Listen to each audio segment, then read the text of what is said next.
Hello, good morning, students. Today in 12th class mathematics, we are continuing exercise 9.4. Exercise 9.4 में we have completed up to question number 7. आज अभी हम लोग start कर रहे हैं क्वेश्चन नंबर 8 से. क्वेश्चन नंबर 8 में x to the power of 5 dy by dx is equal to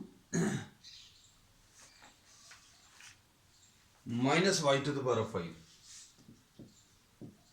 अब इसको सॉल्व करना तो ये फिर से वेरिएबल सेपरेबल फॉर्म है और वेरिएबल सेपरेबल फॉर्म में क्या करेंगे dy upon y to the power of 5 will be equal to dx upon x to the power of 5. ऐसा लिख सकते हैं विद अ माइनस साइन. अब इसके बाद क्या करेंगे, इसके बाद इसको इंटीग्रेट करो. इंटीग्रेट करने में dy upon y to the power of 5, इसको अभी हम लोग ऐसा लिख ले रहे हैं y to the power of minus 5 dy is equal to minus x to the power of minus 5 dx. अब इसको अगर आप सिंप्लीफाई करोगे तो कितना आ जाएगा, y to the power of minus 5 plus 1 upon minus 5 plus 1 is equal to minus x to the power of minus 5 plus 1 upon minus 5 plus 1 and plus c. ऐसा कुछ मिलेगा. अब इसको अगर आप सिंप्लीफाई करेंगे तो क्या आएगा, y to the power of minus 4 upon minus 4 plus x to the power of minus 4 upon minus 4 is equal to c. So this is 1 upon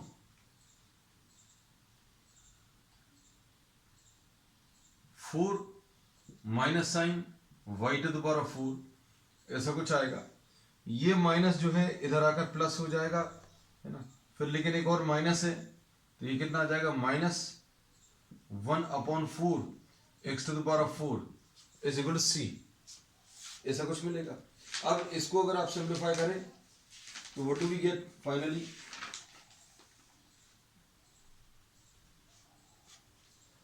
तो ये आ जाएगा y to the power of 4 plus x to the power of 4 1 upon x to the power of 4 plus 1 upon y to the power of 4. This is the answer.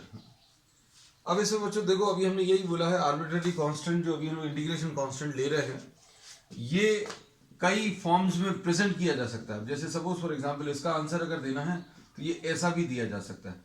कैसा, इसको minus 4 को इधर transfer कर लो, minus 4 into सी, और इसको अभी हम लोग 1 upon x to the power of 4 y to the power of 4 minus 4 को आप कोई और कांस्टेंट सी डैश नाम लिखकर छोड़ सकते हैं, है ना. तो ऐसा कुछ आंसर भी इसका दिया जा सकता है. मतलब माइनस 4 इंटू सी की जगह अभी हम लोग सी डैश लिख दें. This is also perfectly correct, nothing to worry about. लेकिन अगर ऐसा दिया है तो भी चिंता की कोई बात नहीं है. तो अभी हमने बोला ऐसा लिखा जा सकता है क्योंकि 4 एक कांस्टेंट है, उसको एक और कांस्टेंट से मल्टीप्लाई करें और माइनस साइन से मल्टीप्लाई करें तो आंसर जो आएगा वो भी एक कांस्टेंट आएगा, वो वेरिएबल तो नहीं होगा. तो इस कांस्टेंट को सी डैश लिख दो, या इसको सी डैश यहां पर लिख दो, तो इसको सी लिख सकते हैं. और सी डैश और सी नहीं लिखना तो यहां पर के भी लिख सकते हैं. सो this is also same. So this is the answer. Next इसके बाद क्वेश्चन नंबर 9 देख लीजिए. क्वेश्चन नंबर 9 में dy by dx is equal to sin inverse x. अब dy by dx is equal to sin inverse x. अब sin inverse x का derivative, sorry integration, एक minute,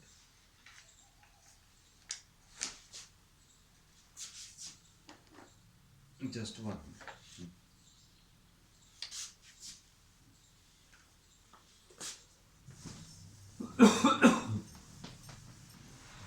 question number 9.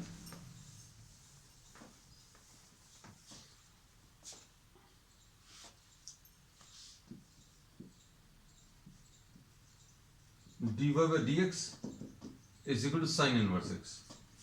This is given. dy by dx is equal to sin inverse x. अब इसको simplify करने के लिए क्या करेंगे बच्चों, dy is equal to sin inverse x into dx. Integration of dy will be equal to integration of sine inverse x into dx। अब इसमें बच्चों दो अप्रोच पॉसिबल है। दो अप्रोच क्या पॉसिबल है बच्चों? इसमें एक तो ट्रिग्नोमेट्रिक सब्स्टिट्यूशन यूज कर सकते हैं, x is equal to sine theta लेकर सॉल्व कर लेना। This we have discussed in detail in one of our previous classes, क्योंकि ये प्रॉब्लम आपको इंटीग्रेशन में भी आया था, है ना। अब इनवर्स ट्रिग्नोमेट्रिक फंक्शन और लॉगरिथमिक फंक्शन के इंटीग्रेशन में, इनवर्स ट्रिग्नोमेट्रिक फंक्शन आईडीएफ में और लॉगरिथमिक फंक्शन में one is taken as the second function and then you apply integration by parts. Integration by parts क्या बोलता है? First into second will be equal to first function integration of second minus derivative of first into integration of second।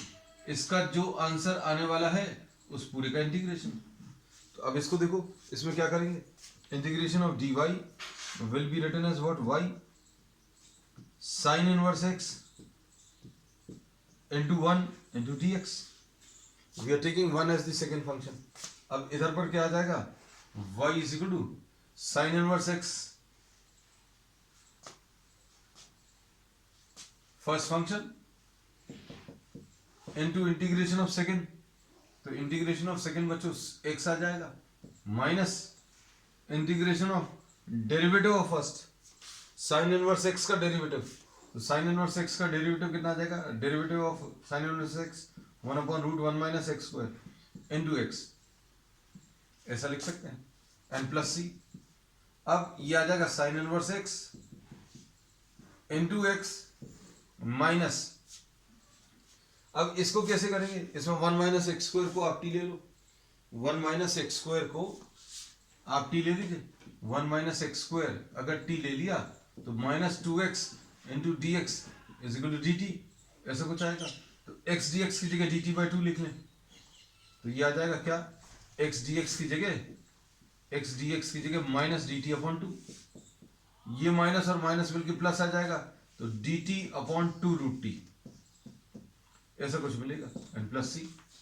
अब इसको अगर आप integrate करो तो root t का डेरिवेटिव बच्चों 1/2 रूट टी होता है, तो 1/2 रूट टी का इंटीग्रेशन रूट टी आएगा। So what do we write? Sine inverse x into x plus इसका इंटीग्रेशन कितना आ जाएगा? इसका integration will be root t plus c, तो ये आ जाएगा sine inverse x into x plus root of 1 minus x square and plus c. So this is the answer. अब इसमें और ज्यादा सिंप्लीफिकेशन बच्चों पॉसिबल नहीं है, so we will be stating the answer like this, है ना। इसमें कहीं कोई दिक्कत नहीं है। जहां पर थोड़ा सा सिंप्लीफिकेशन पॉसिबल है, जो जो पॉसिबिलिटीज है वो सारी अभी हम हर प्रॉब्लम में डिस्कस करते जा रहे हैं। अभी क्वेश्चन नंबर 9 है, अब क्वेश्चन नंबर 10 देखें। क्वेश्चन नंबर 10 में क्या दिया है? e to the power of x into 10y into d x plus 1 minus e to the power of x into sec square y dy। ठीक, question number 10।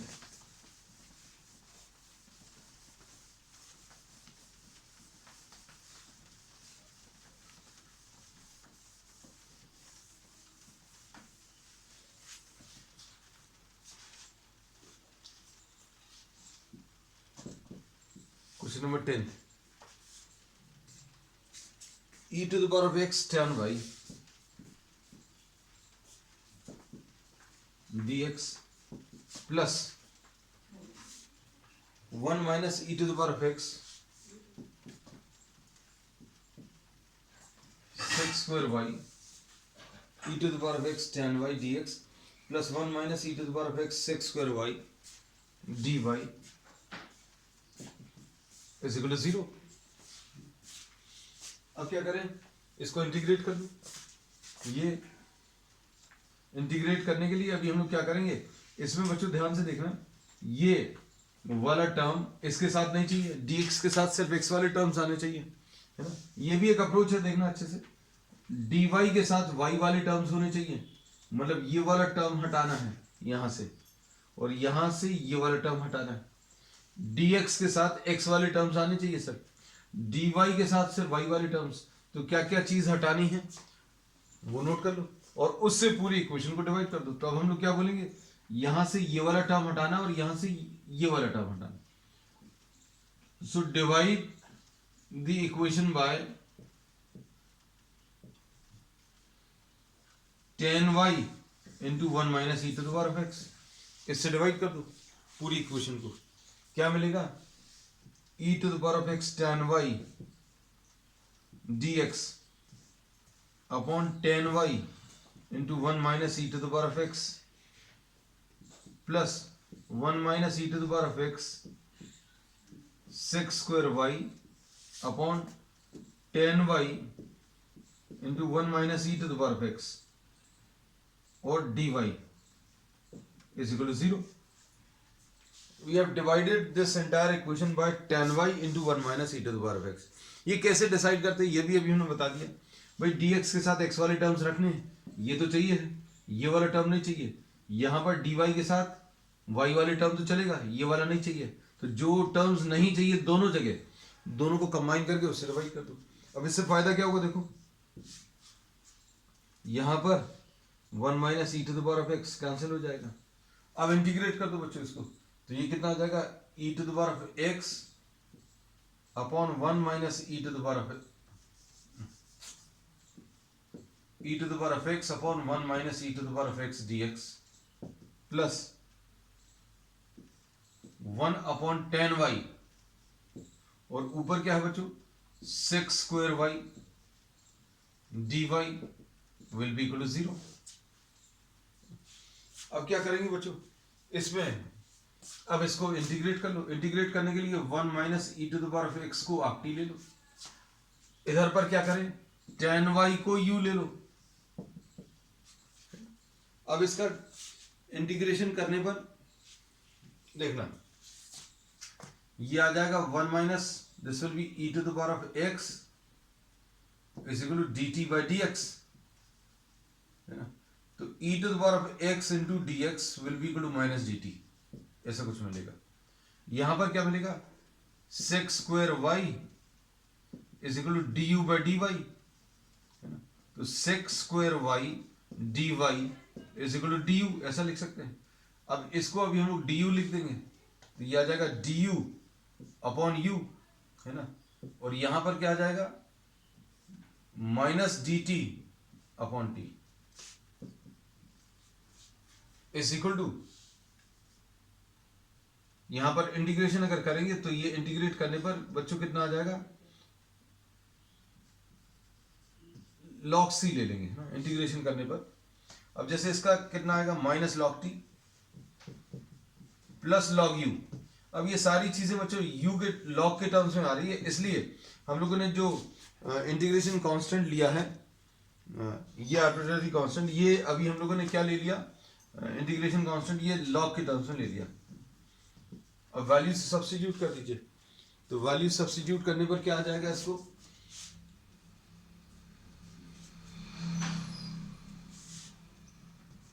log u will be equal to log c plus log t. इसको उस तरफ transfer कर दिया. अब इसको solve कर ले, u की वैल्यू रख लो.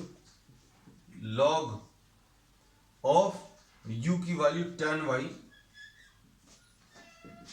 Is equal to log c into T.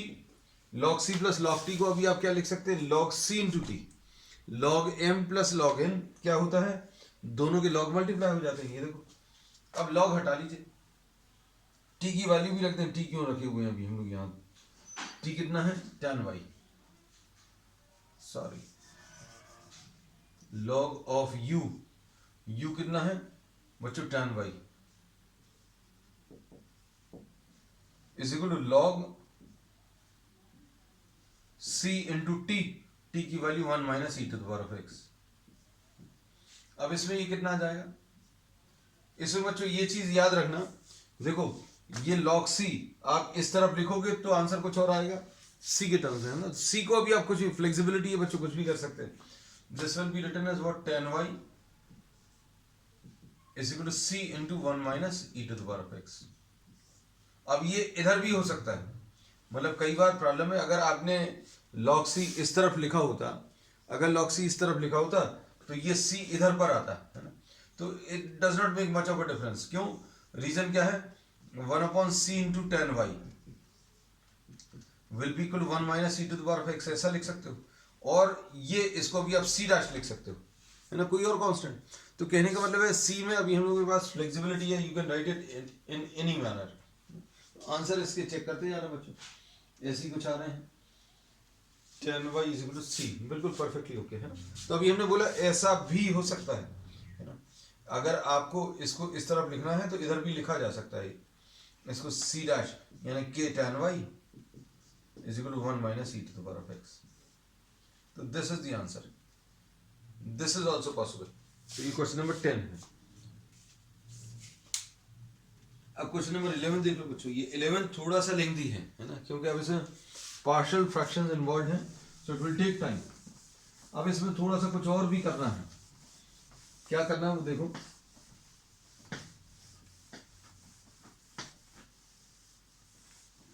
Calculation अभी आगे के पैटर्न में थोड़े से ज्यादा रहेंगे। अब देखो ये एक्सरसाइज बच्चों इसलिए बहुत अच्छी है क्योंकि आपके पूरे इंटीग्रेशन में जो जो चीजें आपने कॉन्सेप्ट्स पढ़े, नियरली हर कॉन्सेप्ट पर बेस्ड आपको प्रॉब्लम्स मिलने वाले हैं, है ना। देखो ट्रिग्नोमेट्रिकल सब्स्टिट्यूशंस यूज करके भी प्रॉब्लम्स दिए हुए हैं, डायरेक्ट ट्रिग्नोमेट्री भी पर भी बेस्ड प्रॉब्लम्स हैं, फिर उसके बाद इनवर्स ट्रिग्नोमेट्रिक फंक्शन का भी आ गया, अब पार्शियल फ्रैक्शंस का पर बेस्ड प्रॉब्लम आ गया है। ये क्वेश्चन नंबर 11 देख लें। For each of the following differential equations from 11 to 14, 11 से 14 तक बच्चों, find a particular solution। Particular solution निकालना मतलब c की कुछ वैल्यू रहेगी जो अभी हमें निकालनी पड़ेगी, है ना। c अगर जनरल अभी तक हम लोग जितने भी प्रॉब्लम्स किए उसमें सब में c आ रहा था, और अगर c आ रहा है तो वो जनरल सोल्यूशन कहलाता है, लेकिन c की अगर कोई स्पेसिफिक वैल्यू है तो वो पर्टिकुलर सोल्यूशन कहलाएगा। अब वो पर्टिकुलर सोल्यूशन निकालना है, देखना। अब इसमें प्रॉब्लम में क्या दिया हुआ है, क्वेश्चन नंबर 11।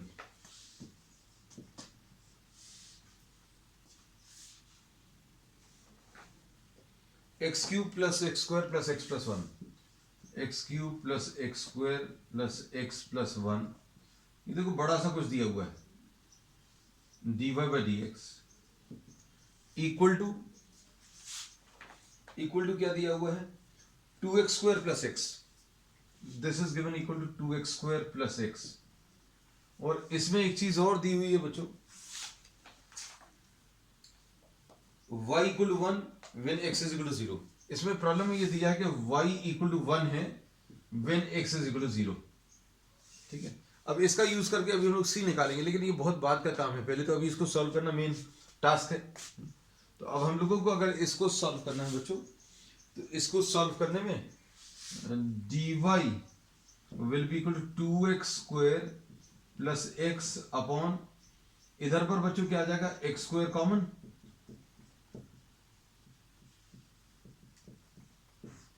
इधर से x स्क्वायर कॉमन ले लिया और इधर 1 कॉमन ले लिया, तो ये कितना आ जाएगा बच्चों, dy is equal to 2x square plus x upon x plus 1 into x square plus 1, ऐसा कुछ आ गया। अब बच्चों इसमें क्या करेंगे, अभी हम लोग इंटीग्रेशन करना है, इंटीग्रेशन का साइन अभी हम लोग यहाँ पर लगा देना है, लेकिन अब इसका इंटीग्रेशन करने के लिए पार्शियल फ्रैक्शंस का यूज करना पड़ेगा। अब पार्शियल फ्रैक्शंस में क्या आएगा बच्चों, देखो इसमें 1 अपॉन तो नहीं है, 2x square plus x upon x plus 1 into x square plus 1, ऐसा लिख सकते हैं। अब इसके पार्शियल फ्रैक्शंस कैसे लेंगे बच्चों,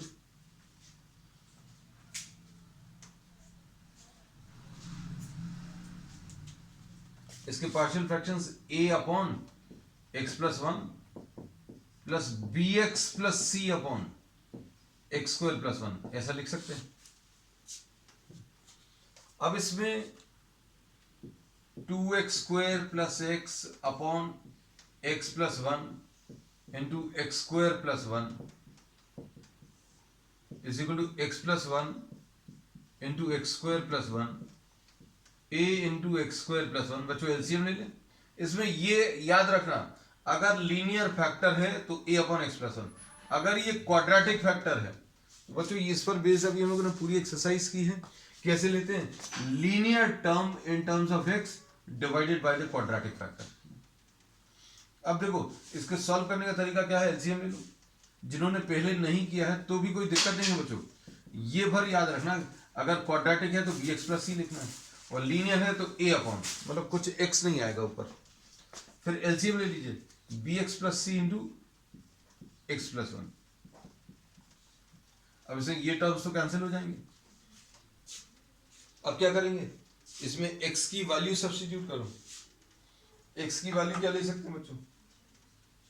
x की कुछ भी वैल्यू, आपको जो वैल्यूज अच्छी लगे वो वैल्यूज ले सकते हैं। एक वैल्यू अभी हम लोग x इक्वल टू -1 ले सकते हैं।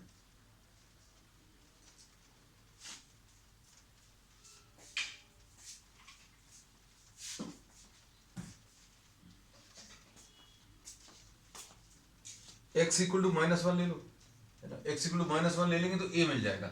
ये कितना आएगा बच्चों? 2 इंटू -1 का square plus -1 is equal to a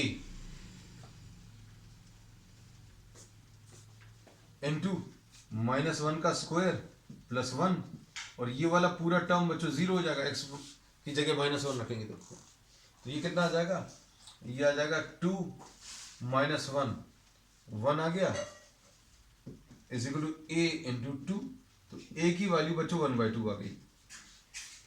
a की वैल्यू इसमें कितनी? 1/2। फिर b और c निकालने के लिए क्या करेंगे? x की वैल्यू 0 ले लो। x की वैल्यू 0 लेंगे तो कितना आ जाएगा? 0 plus 0 is equal to a into 0 plus 1 plus c into 1। इसमें c की वैल्यू बच्चों कितनी?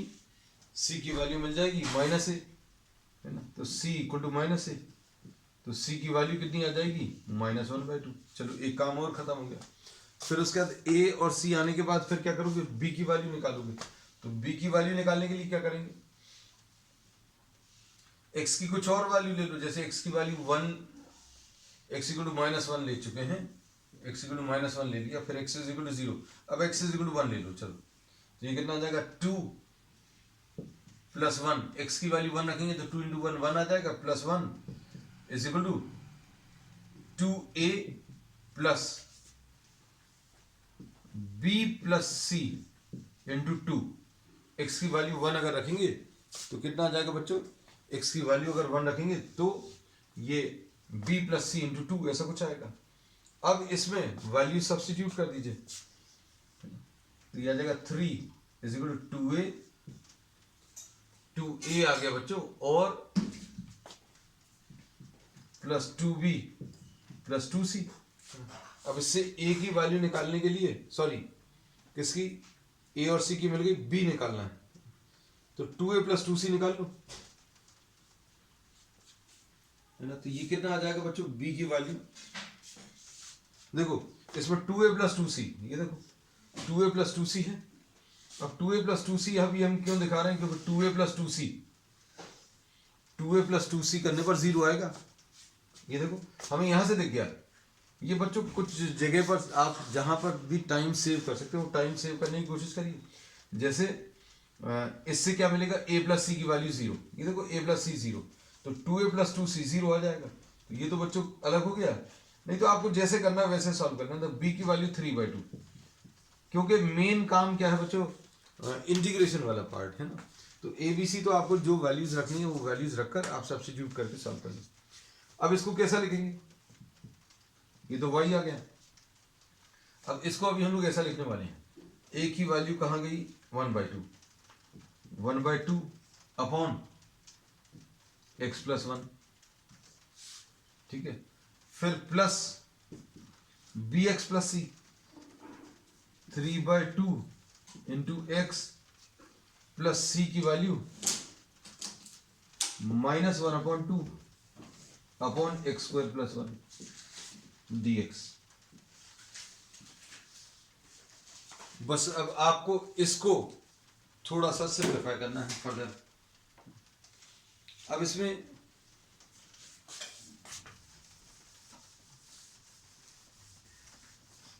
ये वाला पार्ट बच्चों रब कर दिया इसलिए क्योंकि ये अभी हम सॉल्व कर चुके हैं। अब देखना कैसा लिखेंगे इसको। y इज इक्वल टू 1/2 तो बच्चों पूरे में से कॉमन निकलेगा और क्या आया 1/x+1 dx प्लस 1/2 और इधर कितना आ गया 3x - 1/x² + 1 dx। ऐसा कुछ आ गया, थोड़ा सा सिंप्लीफाइड फॉर्म में दिख रहा है। अब इसमें क्या करेंगे, इसमें ये 1/2 log of x+1 ऐसा कुछ आया, ठीक। फिर इधर क्या करेंगे 1/2 3x/x² + 1, इसको स्प्लिट कर रहे हैं 3x/x² + 1 -1/2 1/x² + 1। अब क्या करेंगे, अब इसमें बच्चों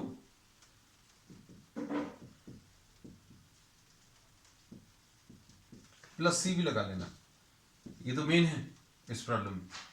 अब इसमें x² + 1 ये -1/2 कैसे आएगी, देखो ये 1/2 जो है इसके साथ भी आएगा जब स्प्लिट करोगे, तो इसको स्प्लिट करो 3x/x² + 1 और -1/x² + 1 और ये 1/2 इधर भी आएगा इधर भी आएगा, दोनों जगह मल्टीप्लाई होगा। अब इधर x² + 1 को t ले लो, x² + 1 को t लिया तो 2x = dt/dx आया, यानी x dx को dt/2 लिख सकते हैं। x dx की जगह बच्चों dt/2, तो ये आ गया 3/2, तो ये लिखा हुआ है और x dx को dt/2 लिख लें upon t -1/2 tan inverse x आ जाएगा इसका तो आंसर प्लस c ऐसा कुछ मिल जाएगा। तो ये आ गया 1/2 log of x + 1 + 3/4 log t यानी log x² + 1 -1/2 tan inverse x and plus c। बच्चों देखो ये बड़ा सा ऐसा कुछ आंसर आया। अब क्या करेंगे इसमें,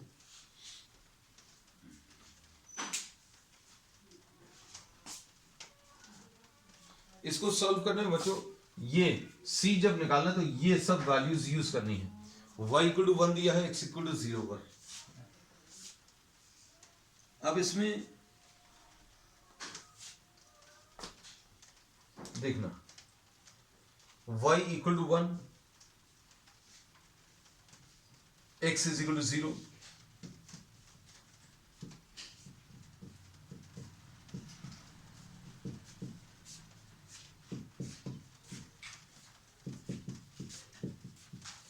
ये दिया हुआ है x = 0 एंड y = 1। अब इसको अगर आप सिंप्लीफाई करोगे बच्चों देखो ये log 1 की वैल्यू तो 0 होती है, log 1 इज व्हाट 0,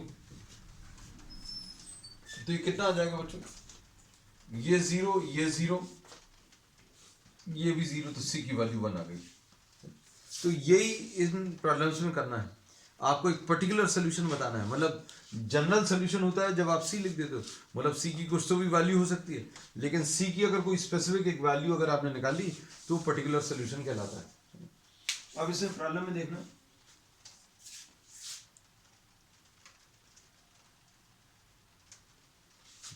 इसको रब कर दे रहे हैं।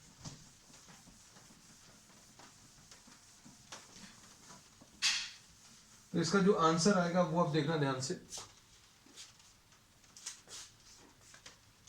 y = ½ log x + 1 + 3/4 log x² + 1 -½ tan inverse x and plus c अब नहीं लिखेंगे, क्या लिखेंगे बच्चों इसमें। अब इसमें कई बार प्रॉब्लम करने के बाद भी आपको ऐसा लगता है कि आंसर नहीं आया, आंसर इसमें this is perfectly okay in the examination. If you are leaving at this stage, it is perfectly okay, but if you are solving a given exercise whose answers are provided, so you should get the perfect answer. अब इसमें perfect answer में थोड़ी सी कमी कैसी है, इन्होंने क्या किया इसमें 2 से ऊपर नीचे मल्टीप्लाई कर लिया, 2 से ऊपर और नीचे मल्टीप्लाई कर लिया इसमें, और फिर इसमें से 1/4 कॉमन ले लिया, ये 4 बाहर निकाल लिया ये वाला भी, तो अंदर क्या बचेगा 2 log x + 1 + 3 log x² + 1 है ना, -½ tan inverse x n + c, ऐसा कुछ लिखा हुआ है। अब इसको कैसे लिखेंगे बच्चों, इसमें 1/4 ये आ जाएगा log x + 1 का होल स्क्वायर, ये पावर में चला जाएगा, प्लस log x² + 1 का होल क्यूब है ना, -½ tan inverse x n + c। ठीक, अब क्या करेंगे log m + log n, ये कंबाइन हो जाएगा, तो ये आ जाएगा 1/4 log x + 1 whole square into x² + 1 whole cube and -½ tan inverse x + c नहीं है बच्चों, अभी अब देखो अभी हम एक गलती कर रहे हैं, तुम लोग नहीं करना, n + 1, तो आंसर एक बार चेक कर लें इसका, परफेक्टली ओके। ठीक है, तो बच्चों आज के लिए इतना ही, we will continue with the remaining part of the exercise on the next one, that's all for today.